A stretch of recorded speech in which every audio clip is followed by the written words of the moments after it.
Fala pessoal, tudo bem? Vamos iniciar mais um conteúdo, hoje falando um pouquinho sobre a ausculta.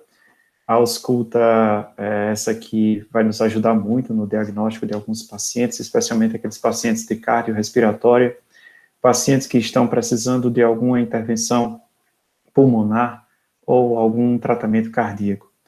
A ausculta essa que é feita através de equipamentos, antigamente se fazia ao ouvido mesmo, encostar o ouvido sobre o tórax do paciente, mas vocês vão ver que daqui a pouco a gente vai falar um pouquinho sobre o histórico. Foi desenvolvido um aparelhozinho chamado estetoscópio, e hoje está bem fácil e bem acessível de encontrar. Ele serve para poder fazer a ausculta dos sons e das vibrações que acontecem dentro da caixa torácica, tá? Depois disso, a gente vai falar um pouquinho mais sobre os tipos de estetoscópio que se tem e depois como é feita essa ausculta, as técnicas de aplicação da ausculta em geral. Vamos aprofundar o conteúdo depois com aulas sobre exame cardíaco e exame pulmonar, né, dentro da metodologia de avaliação em fisioterapia. Bom, para começar, o que seria esse estetoscópio? Ele foi talvez o maior avanço, né, da medicina, desde Hipócrates, o maior avanço da medicina em termos de exame, né, exame clínico. Esse estetoscópio ele veio ajudar os profissionais da área de saúde, médicos, fisioterapeutas, enfermeiros, a desenvolver uma melhor técnica de avaliação e, claro, obviamente, ganhando aí grande repercussão sobre o tratamento do paciente. Quem inventou isso foi o cara chamado de Laennec, né, construiu esse aparelho como um protótipo, e desde então, desde essa época, ele já colocou o nome em grego, estetoscópio, onde estetos significa peito, escópio significa examinar, né? Então, é um aparelho que serve para examinar o peito ou examinar a caixa torácica. Quais são os componentes de um estetoscópio, né?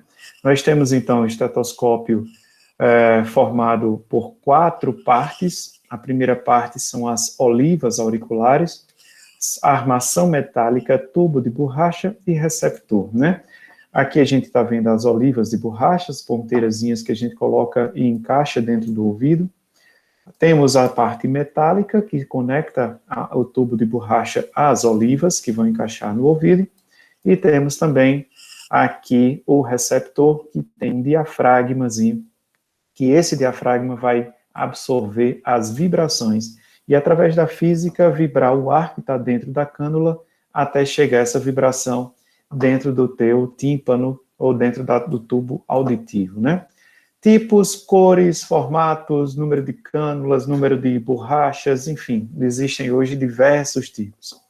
Desde os mais baratinhos, custando aí 30, 40 reais, até os mais avançados, como estetoscópios eletrônicos que custam 4.500, 5.000 reais, tá? Então, tem para todo gosto mesmo. Vamos pensar então nos tipos. Nós temos alguns tipos, o tipo Master, que é esse mais conhecido por a gente, que todo estudante tem, né? Ele é o formato básico, onde tem as olivas, tubo de metálico, a borracha normalmente preta, normalmente marrom, azul, e o diafragma com na verdade, o receptor com 1 ou 2 diafragmas, tá bom? Tem o digital, o com amplificador, o eletrônico, o pediátrico e o obstétrico. Vou falar de cada um deles. Nós temos aqui o Master, esse é o mais comumente utilizado. Temos, como falei antes, os mais baratinhos, com uma diafragma só no receptor, parte de borracha com metal, etc. Até os mais caros, como esse Lithium aqui, que ele deve girar em torno hoje de uns 450, 500 reais aproximadamente. O Lithium é esse que é muito bom, muito utilizado pelos profissionais médicos, profissionais da área de saúde em geral, que trabalham com a parte de cardiologia mesmo, tá?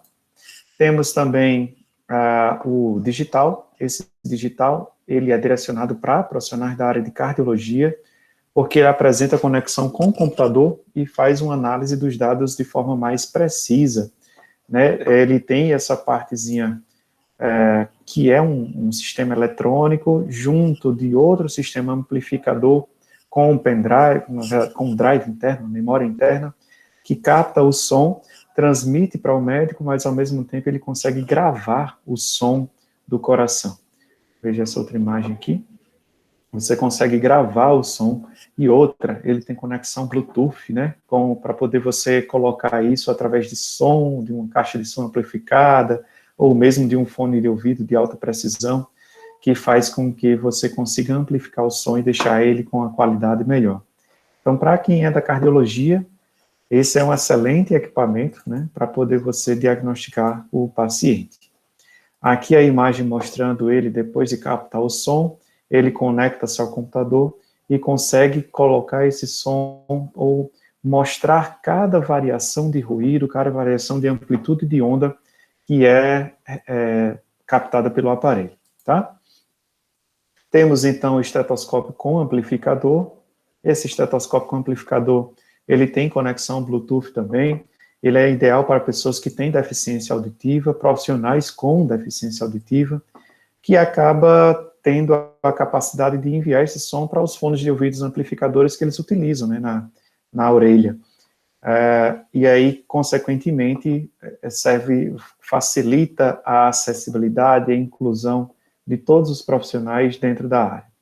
Tá? Então, é um aparelho específico para pessoas que têm algum tipo de deficiência auditiva e possui algumas captações de som, algumas conexões que facilitam essa amplificação. O microscópio eletrônico, ele tem uma excelente sensibilidade acústica e possui, claro, um sistema de purificação do som e amplificação do som. Ele reduz os ruídos em até 75% dos ruídos externos, deixando o som auscultado de forma mais limpa, de forma mais clara, tá? Temos esse outro modelo aqui também. Esse outro modelo, ele capta, além do som, ele vai captar também essa variação de onda, a saturação de oxigênio, a frequência cardíaca e tudo mais. Então, foge muito mais do que, faz muito mais coisa do que o que a gente tem habitualmente visto na nossa prática clínica, né? Temos também o pediátrico, né? Esse aí com a característica mais, assim, mais voltada para a ludicidade, com receptores de tamanho reduzido, para poder captar o som de forma mais precisa numa caixa torácica pequenininha, né, de um bebê, de um recém-nascido, de um bebê prematuro, ou mesmo de uma criança, né. Tem aí de todas as figurinhas que vocês quiserem, ursinho, sapo, panda, tem de todo tipo que você quiser. Aqui também outro modelo, né, mostrando também umas figurinhas animadas para poder as crianças assim, interagirem um pouco mais com o tratamento. O obstétrico, né, o estetoscópio obstétrico, temos aqui um que ele é monoauricular, né, eles têm apenas uma entrada do ouvido, o médico coloca o ouvido próximo a essa abertura mais estreita, e a barriga da mãe se encosta dentro dessa abertura mais larga. Parece uma cornetazinha, mas ela é simplesmente um receptor de grande diâmetro para poder facilitar ali a ausculta dos sons produzidos pelo feto, né? E também os sons mais dispersos, os que originados pelo tórax, né? Porque ali a gente vai ter, na ausculta da barriga da mãe, a gente vai ter os sons de outras vísceras, né? Atrapalhando algumas vezes. Esse aqui é um dos tipos também, uma mistura de estetoscópio master com o obstétrico. Tá? Então, esses são os tipos de estetoscópios que se tem. E, claro, dentro dos parâmetros de realização de uma ausculta, de uma boa ausculta, o que a gente precisa fazer, como a gente já vem discutindo em algumas outras aulas, é manter a sala sempre em temperatura agradável. Por quê? Você, para poder auscultar uma pessoa, é necessário que essa pessoa esteja com a parte a ser auscultada despida. Então, se tiver muito frio, vai acabar gerando contrações musculares involuntárias, que vai gerar ali um desconforto ao paciente e uma dificuldade na hora da ausculta, ou uma variação de som na hora da ausculta, né?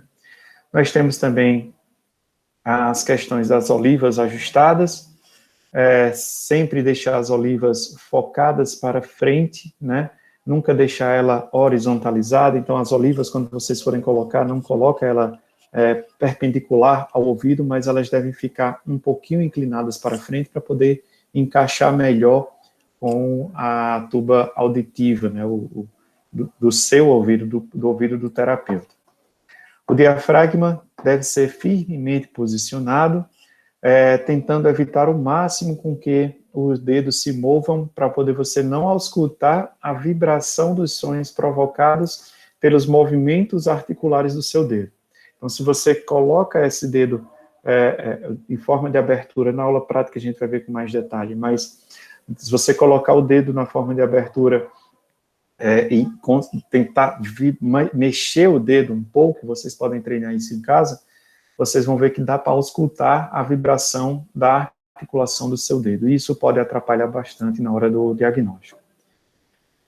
Nunca auscultar sobre a roupa, né, o paciente sobre a roupa, evitar regiões com pelos, porque os pelos provocam sons de crepitações. Então, homens que possuem mais pelos no tórax, é necessário que se faça uma tricotomia, né, retirada dos pelos daquela região, para evitar um falso diagnóstico de crépitos pulmonares. E, claro, estudar, treinar bastante, aprender e reconhecer os sons normais, porque assim você vai conseguir entender o que é diferente, né? Treinar ali uma ausculta seletiva. O que seria essa ausculta seletiva? É você, literalmente, focar sua mente naquele som que está ouvindo, que está entrando na sua orelha. Selecionar o que seria a ausculta pulmonar e a ausculta cardíaca. A gente vai ver que, ao colocar o diafragma, o receptor sobre o tórax, você pode escutar dois sons ali, ou o som pulmonar e o som cardíaco, um sobrepondo ao outro. E aí, fazer uma ausculta seletiva, ela é fundamental para que você não confunda esses diagnósticos, tá? Para isso, não tem outro segredo. É treinar mesmo. Treinar bastante até conseguir fazer com que ele aperfeiçoe cada vez mais o seu ouvido, deixando longe, diminuindo, minimizando constantemente os riscos, né, de haver uma ausculta errada. Qual seria, então, a técnica para a realização dessa ausculta? A ausculta é uma das técnicas de avaliação no exame clínico mais realizadas pelos profissionais da área de saúde, e a técnica nada mais é do que posicionar o paciente adequadamente, gerar instruções adequadas para o paciente e ter um bom receptor, um bom estetoscópio. Posições que se devem ser realizadas. Primeiro, vai depender da região em que você quer auscultar. Se você quer auscultar os sons que vêm da parte posterior do tórax do paciente, é impossível que você coloque o paciente em decúbito dorsal, porque como é que você vai colocar o diafragma sobre as costas, né, o receptor sobre as costas do paciente? Então, é deixar o paciente em decúbito decúbito ventral, ou então o paciente sentado, tá bom? Nesse decúbito dorsal, o que é que a gente vai ver é auscultar principalmente os sons cardíacos.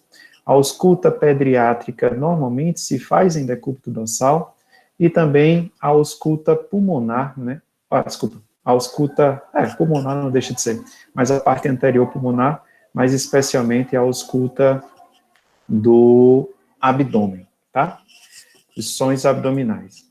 Técnicas de ausculta abdominal, por exemplo, colocando o diafragma em várias posições do abdômen, tentando auscultar ali as vísceras abdominais que se encontram fazendo ruídos por ali, né? Posição de ortostatismo. Nessa posição, ela é comumente utilizada para exame pulmonar. Para facilitar a ausculta tanto na região anterior quanto na região posterior, o paciente deve ficar de pé, de frente, de costas para o médico, né, ou de costas para o avaliador, e, consequentemente, o avaliador fazer todo o protocolo de realização das auscultas nos todos os pontos. A gente vai ver com mais detalhes essa ausculta depois, tá? Na posição sentada, ela é ideal para pacientes também com disfunções respiratórias, pulmonares. Na posição sentada, o paciente fica mais confortável, né? Você pode tanto auscultar a parte lateral quanto a parte posterior do tórax, e é fundamental que o avaliador se encontre na posição lateral ou posterior ao paciente. O ideal mesmo, é a postura lateral, tá bom? Com relação à escolha correta do receptor, tá? Instruções que devem ser feitas ao paciente, solicitação feita para o paciente, deve ser sempre de forma clara, de forma precisa. Assim, quando você quiser alterar o modo de respiração do paciente, no caso, respira fundo, fala 33, respira mais lentamente, expira completamente, isso tudo vai fazer com que provoque sons diferentes, provoquem vibrações de estruturas diferentes dentro do pulmão, facilitando a ausculta específica, a ausculta mais seletiva em relação à região na qual você quer avaliar. A linguagem que você deve utilizar deve ser sempre de forma compreensível, para que ele não se perca no que se deve fazer, né? Então, fazer instruções sempre conforme o grau de instrução que o paciente também tem. E, claro, a escolha correta do receptor, de maneira geral, claro, o receptor vai ser sempre de diafragma de menor diâmetro, para que a ausculta seja efetuada de melhor qualidade. Mas existem diferenças. O diafragma mesmo, aquela parte metálica com plásticozinho, né, aquela parte mais reta do receptor, ela serve para captar ruídos de alta frequência. Em compensação, as cânulas, que são aquelas partes que são côncavas, né, dentro do receptor, normalmente a parte de trás do receptor, ele serve para poder captar ruídos suaves e de baixa frequência. Por exemplo, a ausculta pediátrica, né? A criança, ela provoca auscultas com ruídos bem baixinhos, bem suaves, e, consequentemente, você vai precisar de ter um bom aparelho para poder fazer essa captação da ausculta, tá bom?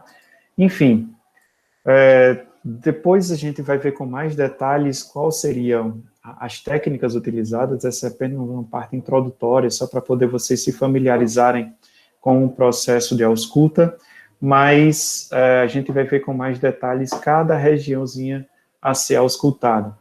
As etapas de avaliação e ausculta cardíaca, assim como as etapas de avaliação de ausculta pulmonar. A ausculta abdominal também, só para a gente treinar um pouco mais, mas dentro da proposta da fisioterapia, o que a gente vai encontrar com mais frequência é a ausculta cardíaca e pulmonar. Combinado? Então, fica atento aí, próximo vídeo sobre percussão.